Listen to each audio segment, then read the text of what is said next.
Hello everyone, welcome to my channel Tashika classes. तो ये lecture first होने वाला है चैप्टर 3 क्लास 8 का कृषि। तो चलिए ये वीडियो स्टार्ट करते हैं। सॉरी, बहुत दिन बाद वीडियो आ रही है, लेकिन कुछ रीजंस की वजह से मैं वीडियो नहीं डाल पा रही थी, तो प्लीज़ माफ़ कर देना अपनी दीदी को। तो चलिए आज की वीडियो स्टार्ट करते हैं, और जो चैप्टर 2 है उसका लेक्चर 8 भी आ जाएगा जल्दी।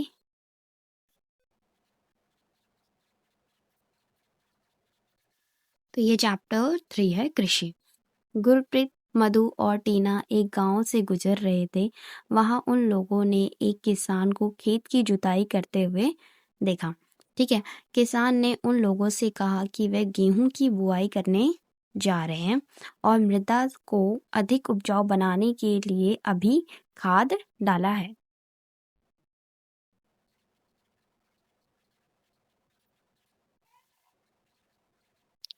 उसने बच्चों से कहा, गेहूं मंडी में अच्छी कीमत पर बिकेगा, जहां से उसे आटे में परिवर्तित करके कारखाने में डबल रोटी और बिस्कुट बनाने के लिए ले जाया जाएगा।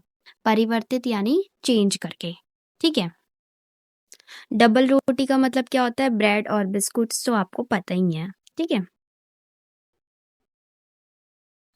पौधे से परिष्कृत उत्पाद तक के रूपांतरण में 3 प्रकार की आर्थिक क्रियाएं सम्मिलित हैं। परिष्कृत मतलब क्या होता है? इसको इंग्लिश में हम क्या बोलते हैं? फिनिश्ड, है ना? फिनिश्ड, इसका फिनिश प्रोडक्ट। तो इसका अभी हम हिंदी में भी मीनिंग देखेंगे। ठीक है, पौधे से परिष्कृत उत्पाद, उत्पाद को हम इंग्लिश क्या बोलते हैं? प्रोडक्ट, जो हमें लास्ट प्रोडक्ट मिलता है। ठीक है, तक के रूपांतरण, रूपांतरण यानी ट्रांसफॉर्मेशन, यानी बदलने में 3 प्रकार की आर्थिक क्रियाएं यानी इकोनॉमिक एक्टिविटीज सम्मिलित हैं। ये प्राथमिक, द्वितीयक और तृतीयक क्रियाएं हैं। प्राथमिक यानी जो प्राइमरी, सेकेंडरी और टर्शरी जो एक्टिविटीज होते हैं। ठीक है, तो अभी हम परिष्कृत का मीनिंग देख लेते हैं। उससे पहले मैं आपको एक और चीज बता देती हूँ। मेरा दूसरा चैनल है अंग्रेजी वाइब 1916 करके, उसका लिंक आपको डिस्क्रिप्शन बॉक्स में मिल जाएगा, जिसपे मैं इंग्लिश की वीडियोस डालती हूँ, शॉर्ट्स की फॉर्म में और लॉन्ग वीडियो की भी फॉर्म में। ठीक है, और उसमें इंग्लिश स्पोकन की, इंग्लिश ग्रामर, ऐसी वीडियोस आती हैं, वोकैबलरी। तो आपके एग्जाम के लिए वो यूज़फुल चैनल है, तो आप उसको सब्सक्राइब कर सकते हैं। और जो आपके भाई बहन होते हैं, जैसे वो कॉम्पिटिटिव एग्जाम्स की तैयारी करते हैं, कॉम्पिटिटिव एग्जाम जो गवर्नमेंट एग्जाम्स होते हैं उनके, यूपीएससी, रेलवे और जो भी बाकी होते हैं एसएससी, तो उसके लिए भी ये यूज़फुल चैनल है, तो आप उनको भी सजेस्ट कर सकते हैं और ये चैनल शेयर कर सकते हैं। डिस्क्रिप्शन बॉक्स में इसका लिंक अवेलेबल है। और मेरा ये तीसरा चैनल है जिसका नाम है क्रिटिकल फैक्ट 1916, जिसपे मैं करेंट अफेयर की, जीके की वीडियोस डालती हूँ, डेली इस पे अपलोड होती हैं। तो आप इस चैनल को भी सब्सक्राइब कर सकते हैं। ये चैनल उन लोगों के लिए जो कॉम्पिटिटिव एग्जाम्स की तैयारी करते हैं, जैसे कि मैंने आपको बताया यूपीएससी, एसएससी, रेलवे, जो भी एग्जाम्स होते हैं जिसमें करेंट अफेयर बहुत ज़्यादा इंपॉर्टेंट होते हैं, तो आपके जो बड़े भाई बहन हैं आप उनको सजेस्ट कर सकते हैं। ठीक है, तो स्टार्ट करते हैं।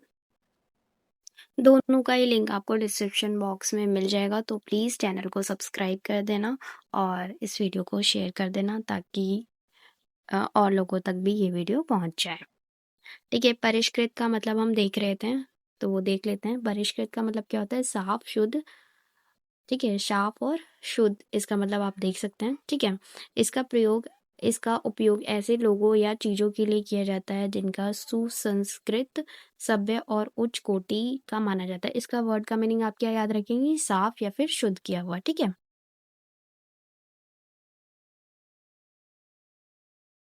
प्राथमिक क्रिया को मैंने आपको क्या बताया? प्राइमरी एक्टिविटीज जो होती हैं के अंतर्गत, यानी उनके अंदर उन सभी क्रियाओं को शामिल किया जाता है जिनका संबंध प्राकृतिक संसाधनों यानी जो नेचुरल रिसोर्सेज के उत्पादन यानी उनके प्रोडक्शन, उत्पादन यानी बनाने में, और निष्कर्षण से है। निष्कर्षण का मीनिंग अभी हम देखते हैं।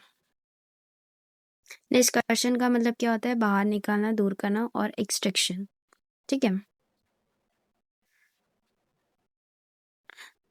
तो एनसीईआरटी पर आ गए हैं फिर से। तो आप ये क्वेश्चन बनाएंगे कि कितने प्रकार की क्रियाएं होती हैं? तो प्राथमिक, द्वितीयक और तृतीयक ये फर्स्ट क्वेश्चन होगा। सेकंड क्वेश्चन होगा प्राथमिक क्रियाओं के अंतर्गत क्या क्रियाएं होती हैं? तो उन सभी क्रियाओं को शामिल किया जाता है जिनका संबंध प्राकृतिक संसाधनों यानी जो नेचुरल रिसोर्सेज के उत्पादन यानी उनको बनाया जाता है और उनके निष्कर्षण से यानी उनको बाहर निकालने से। निष्कर्षण को हम इंग्लिश में क्या बोलते हैं? एक्सट्रैक्शन। ठीक है,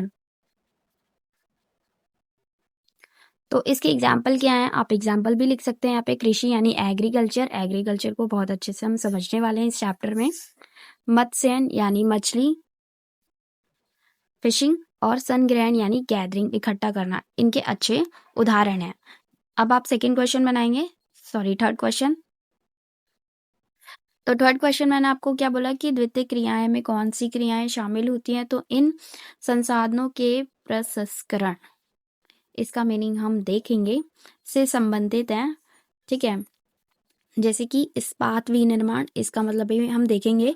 डबल रोटी पकाना यानी ब्रेड कुक करना, और कपड़ा बुनना, इन क्रियाओं के उदाहरण हैं। ठीक है, तो इसका मीनिंग हम देख लेते हैं। प्रसंस्करण और इस्पात विनिर्माण क्या होता है? तो यहाँ से हम पढ़ना स्टार्ट करते हैं। प्रसंस्करण, जिसे हम इंग्लिश में क्या बोलते हैं? प्रोसेसिंग। ठीक है, ये प्रसारण यानी प्रेजेंटेशन होता है। तो ये डिफरेंट वर्ड्स हैं। ठीक है, तो हम प्रोसेसिंग देख रहे हैं। तो प्रसंस्करण का अर्थ होता है किसी कच्चे माल या डेटा को उपयोग लायक बनाने के लिए उस पर कार्रवाई करना। ठीक है, तो इतना ही हम देखते हैं। तो कच्चे माल या डेटा को उपयोग लायक बनाने के लिए उस पर कार्रवाई करना, यानी बहुत सारे प्रोसेस से उसको गुजरना पड़ता है। देखिए, इसका मीनिंग अभी आपको यहाँ पे थोड़ा सा पता चलेगा और साफ, कि इसका मतलब किसी चीज पर प्रक्रियाओं की एक श्रृंखला करना ताकि उसे बदला जा सके।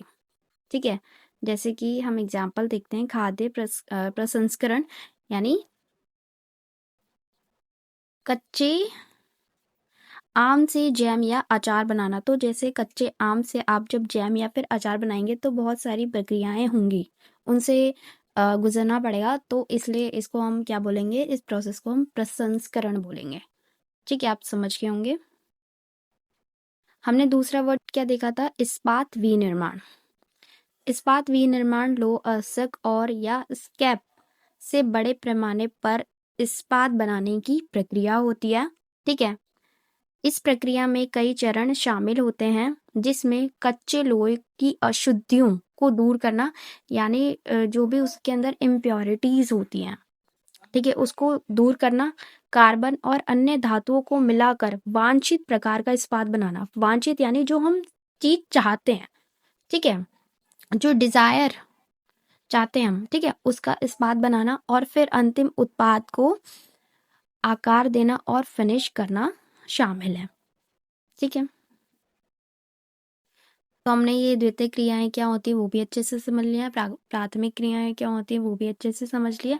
अब हम तृतीय क्रियाएं देखते हैं, वो क्या होती है। तृतीय क्रियाएं प्राथमिक और द्वितीय क्षेत्र को सेवा कार्यों द्वारा सहयोग प्रदान करती है। तो क्या करती है? प्राथमिक और द्वितीय क्षेत्र को सेवा कार्यों द्वारा सहयोग प्रदान करती हैं, जैसे कि यातायात, व्यापार, बैंकिंग, बीमा और विज्ञापन तृतीय क्रियाओं के उदाहरण है। तो ये क्या करेगी? सेवा प्रदान करेगी, है ना। सेवा कार्य द्वारा सहयोग प्रदान करेंगी। यातायात यानी ट्रांसपोर्ट, व्यापार यानी ट्रेड, बैंकिंग बैंकिंग ही होती है, और बीमा यानी इंश्योरेंस, विज्ञापन यानी एडवर्टीजमेंट। ये सारे क्या है? तृतीय क्रियाओं के उदाहरण है। इसका आप क्वेश्चन बनाएंगे कि तृतीय क्रियाएं क्या होती हैं, और उसका आप एग्जाम्पल्स लिख देंगे।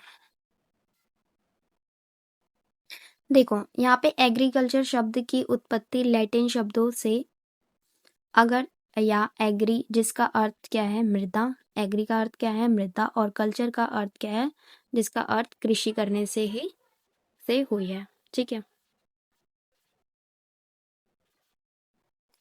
यहाँ से आप लिखेंगे, क्वेश्चन बनाएंगे कि कृषि क्या होती है। तो कृषि एक प्राथमिक क्रिया यानी प्राइमरी एक्टिविटी है।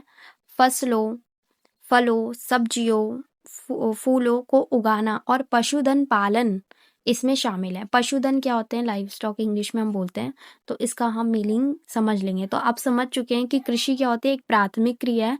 फसलों, फलों को, सब्जियों को और फूलों को उगाना और पशुधन पालन इसमें शामिल है।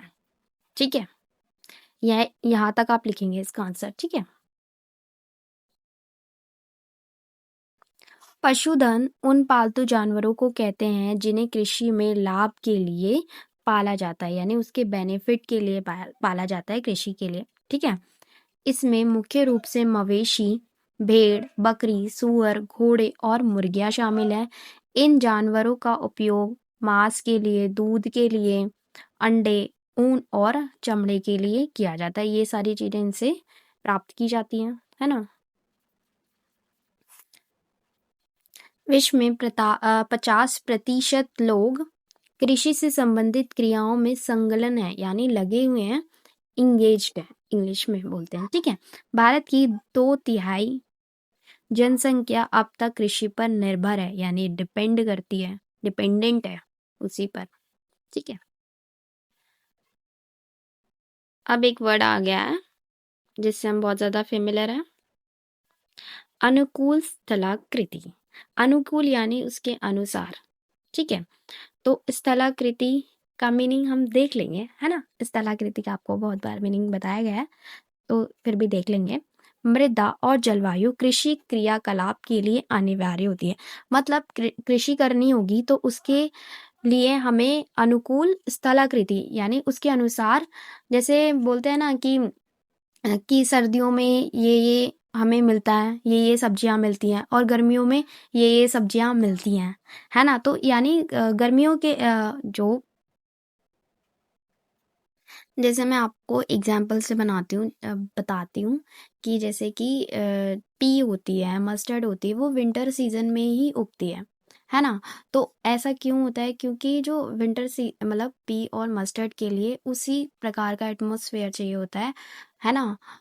तो वो उसके लिए फेवरेबल कंडीशन होती है कि वो बहुत आसानी से उग जाती है विंटर सीजन में, इसलिए ये देखो बोला गया ना, ये लाइन आप समझ पा रहे होंगे।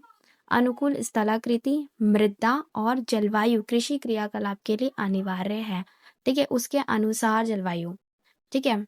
तो आप समझ गए होंगे इस लाइन का मीनिंग, और स्थलाकृति का मीनिंग हम देख लेंगे, ठीक है। जिस भूमि पर फसलें उगाई जाती हैं कृषिगत भूमि कहलाती हैं, ठीक है। तो यहाँ से आप अगला क्वेश्चन बनाएंगे कि कृषिगत भूमि किसे कहते हैं, तो जिस भूमि पर फसलें उगाई जाती हैं उनको हम क्या बोलते हैं, कृषिगत भूमि, ठीक है। आप मानचित्र में देख सकते हैं, यहाँ पे चित्र में दे रखा है 3.1। आप मानचित्र में देख सकते हैं कि कृषि क्रियाकलाप विश्व के उन्हीं प्रदेशों में संकेंद्रित है जहां फसल उगाने के लिए उपयुक्त कारक विद्यमान है। देखो, संकेंद्रित का मतलब अभी हम समझेंगे, तो ये देखते हैं जहां फसल उगाने के लिए उपयुक्त कारक विद्यमान है, यानी कृषि करने के लिए अनुकूल स्थलाकृति है, मृदा है और जलवायु है, वहीं पर कृषि हो सकती है। तो वही बोल रखा है, जहां फसल उगाने के लिए उपयुक्त कारक विद्यमान है वहीं पर कृषि हो सकती है, ठीक है। जहां पर ये सारे कारक अवेलेबल नहीं होंगे तो वहां पे कृषि नहीं हो पाएगी, ठीक है। तो वो अभी हम मानचित्र भी देखेंगे, लेकिन पहले इनका मीनिंग देख लेते हैं। तो यहाँ पे मैंने आपके लिए अनुकूल का मीनिंग यहाँ पे स्क्रीनशॉट ले लिया है, तो आप चाहे तो पढ़ सकते हैं। इसका मीनिंग यहाँ पे सकारात्मक या सहायक, यानी उसके अनुसार आप मीनिंग निकाल सकते हैं। देखो, यहाँ पे स्थलाकृति का मीनिंग मैं आपको समझा रही हूँ। इसका इंग्लिश में क्या होता है, टोपोग्राफी। ये पृथ्वी या अन्य किसी ग्रह की सतह के आकार और प्राकृतिक मानव निर्मित आकृतियों के अध्ययन और वर्णन को संदर्भित करता है, ठीक है। इसमें मतलब यह पृथ्वी या अन्य किसी ग्रह की सतह के आकार, इसमें शेप, और प्राकृतिक और मानव निर्मित आकृतियों, ठीक है। प्राकृतिक यानी जो अपने आप बनी हो, है ना, और मानव निर्मित या फिर मानव द्वारा बनाई गई, ठीक है, आकृति के अध्ययन यानी स्टडी को, और वर्णन यानी एक्सप्लेनेशन होता है, को संदर्भित करता है। इसमें शामिल हैं जैसे प्राकृतिक लक्षण क्या होते हैं, पहाड़, घाटियां, नदियां, झीलें और तल रूप, ये सारी चीजें प्राकृतिक रूप से बनी गई है, ठीक है। और मानव निर्मित क्या है, सड़कें, इमारतें, नहरें और भूमि की सीमाएं, ठीक है। बाकी सरल शब्दों में हम देखें तो स्थलाकृति किसी क्षेत्र यानी रीजन, ठीक है, की भौगोलिक स्थिति या बनावट का विस्तृत विवरण है, जिसे अक्सर नक्शों में दर्शाया जाता है। संकेंद्रित का मतलब देख लेते हैं, केंद्र में होना, केंद्रित होना या एक ही केंद्र से संबंधित होना। थोड़ा सा आप यहाँ से समझ सकते हैं इसका मतलब क्या है। देखो यहाँ पे एकत्रित, किसी निश्चित स्थान पर इकट्ठा होना या केंद्र में होना, ठीक है, ये वाला आप मीनिंग कंसिडर करेंगे। किसी निश्चित स्थान पर इकट्ठा होना या केंद्र में होना, मतलब आपने देखा था ना वो लाइन, एक बार फिर से देखिए आप। इस लाइन की बात हो रही थी कि कृषि, देखो यहाँ पे 3.1 में आप मानचित्र में देख सकते हैं कि कृषि क्रियाकलाप विश्व के उन्हीं प्रदेशों में संकेंद्रित है, ठीक है, जहाँ फसल उगाने के लिए उपयुक्त कारक विद्यमान है। जहाँ पर वो सारी कंडीशंस अवेलेबल होंगी तो वहीं पर कृषि हो सकती है। तो एकत्रित वर्ड वहाँ पे एकदम फिट हो रहा है, तो आप समझ गए होंगे, ठीक है। तो ये जो एनसीईआरटी है ये इसी पिक्चर की बात कर रहा था, मानचित्र की बात कर रहा था। तो आप यहाँ पर ये देख सकते हैं कि कृषिगत भूमि का विश्व वितरण बता रखा है। देखो ये जो ग्रीन ग्रीन जो भी एरिया है वो कृषिगत भूमि, यहाँ पे कृषि होती है, ठीक है। यहाँ पर आप देख सकते हैं, यहाँ भी है, ठीक है, यहाँ पर भी आप, तो इसको आप अच्छे से देख सकते हैं, यहाँ पर कृषि होती है, ठीक है। तो क्या आप जानते हैं, ये देख लेते हैं अच्छे से। देखो एग्री, सैरी, पीसी, वेटी, हॉटी प्लस कल्चर, वो देखने वाले हैं, ठीक है। तो एग्रीकल्चर यानी कृषि, इसका मतलब क्या होता है, मृदा की जुताई, फसलों को उगाना और पशुपालन का विज्ञान एवं कला है। तो कृषि यानी एग्रीकल्चर क्या है, तो आप यहाँ से भी क्वेश्चन बना सकते हैं। तो मृदा की जुताई करना, मृदा यानी मिट्टी की जुताई करना, फसलों को उगाना और पशुपालन। तो मैं आपको यहाँ पे एग्रीकल्चर का मीनिंग बता रही थी, मृदा की जुताई, फसलों का फसलों को उगाना, पशुपालन का विज्ञान एवं कला। पशुपालन आप समझ गए होंगे, पशु को पालन करना, ठीक है, का विज्ञान यानी साइंस एवं कला यानी आर्ट है, इसे खेती भी कहा जाता है ना। ठीक है, सेरिकल्चर देख लेते हैं, रेशम पालन, रेशम के कीटों का वाणिज्यिक पालन यानी कमर्शियली, यानी पैसे कमाने के लिए हम उसको पालन किया जाता है, ठीक है। वाणिज्यिक पालन से मतलब यहाँ पर ये है कमर्शियली, ठीक है। ये कृषक की आय में पूरक हो सकता है। कृषक यानी जो कृषि करता है, आय में पूरक यानी आय यानी क्या होता है, इनकम में पूरक कर सकता है। यानी एक ये अगर वो रेशम के कीटों का पालन करेगा तो एक कृषि से तो उसको पैसा मिल रहा है, लेकिन फिर जब वो रेशम के कीटों का भी पालन करेगा तो उसको भी बेच देगा, तब उसकी इनकम में ये ऐड हो जाएगा ना। तो वही बोल रखा है कि ये कृषि की आय में पूरक हो सकता है, ठीक है। इसका मीनिंग भी हम देख लेंगे, पूरक क्या होता है, बाकियों का देख लेते हैं पहले, ठीक है। पीसी कल्चर क्या होता है, मत्स्य पालन, मछली का पालन, ठीक है, विशेष रूप से निर्मित तालाबों और पोखरों में मत्स्य पालन। तालाब और पोखरों में डिफरेंस देखेंगे क्या होता है, ठीक है। मैं मत्स्य पालन आप समझ गए होंगे, मछली का पालन, ठीक है। विटिकल्चर क्या होता है, वृक्षा कृषि यानी अंगूरों की खेती, ग्रेप्स, ठीक है। हॉर्टिकल्चर क्या होता है, उद्यान कृषि वाणिज्यिक उपयोग के लिए सब्जियों, फूलों और फलों को उगाना। वाणिज्यिक का मतलब आप यहाँ पे थोड़ा सा समझ पा रहे होंगे कि सब्जियों, फूलों और फलों की खेती तो की जा रही है, लेकिन उसको बेचने के लिए, ठीक है, खुद के यूज के लिए नहीं, बेचने के लिए हम कर रहे हैं, तो उसे हम वाणिज्यिक के रूप यहाँ पर ये वर्ड यूज किया गया है, ठीक है। तो हमने जो भी वर्ड्स यहाँ पर अभी देखे हैं उसको एक्सप्लेन कर लेते हैं, उसका एक्सप्लेनेशन देख लेते हैं। तो फर्स्ट वर्ड क्या आया था, पूरक। पूरक का मतलब क्या होता है, कुछ ऐसा जो किसी चीज को पूरा करता है या उसे बेहतर बनाता है।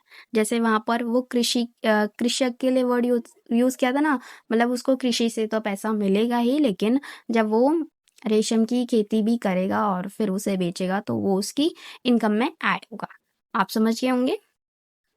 पोखर, पोखर क्या होता है, किसी सतह पर जमा पानी का एक छोटा सा जमाव या गड्ढा होता है, ठीक है। यह आमतौर पर बारिश के बाद सड़कों पर या जमीन पर दिखाई देता है और झील से ये क्या होता है, छोटा होता है। इसे एक छोटा तालाब भी कहा जा सकता है जो इतना उथला होता है कि पैदल पार किया जा सके, जैसे कि आपको ये इमेज में शो हो रहा है। ठीक है। देखो थोड़ा ये भी पढ़ लेते हैं। ये बनावट क्या है, ये किसी गड्ढे में जमा होने या समतल सतह पर पृष्ठीय तनाव के कारण बन सकता है। विशेषता क्या है, अक्सर इसमें गंदा या कीचड़ वाला पानी होता है जो आसपास की मिट्टी के घुलने से बनता है। उदाहरण बारिश के बाद सड़क पर बने पोखर इसे आम उदाहरण है, इसके आम उदाहरण है। तालाब जिनको नहीं पता है मैं उनको एक्सप्लेन कर देती हूँ थोड़ा सा, ठीक है। मुझे पता है आपको पता है, ठीक है, लेकिन फिर भी तालाब जमीन से घिरा एक छोटा स्थिर और शांत पानी का निकाय होता है जो प्राकृतिक या कृत्रिम रूप से बन सकता है। प्राकृतिक यानी नेचुरली यानी खुद से, कृत्रिम यानी सिंथेटिक मतलब मैनमेड बोल सकते हैं आप, ठीक है। यह झील की तुलना में छोटा और उतला होता है। इसका पानी इतना उतला होता है कि सूर्य का प्रकाश तल तक पहुंच सके जिससे पौधे तल पर उग सके। तालाब में पानी बारिश पर पिघलने या भूजल से आता है। तो चलिए आज इतना ही लेक्चर था। चलिए रिवीजन कर लेते हैं हमने क्या देखा।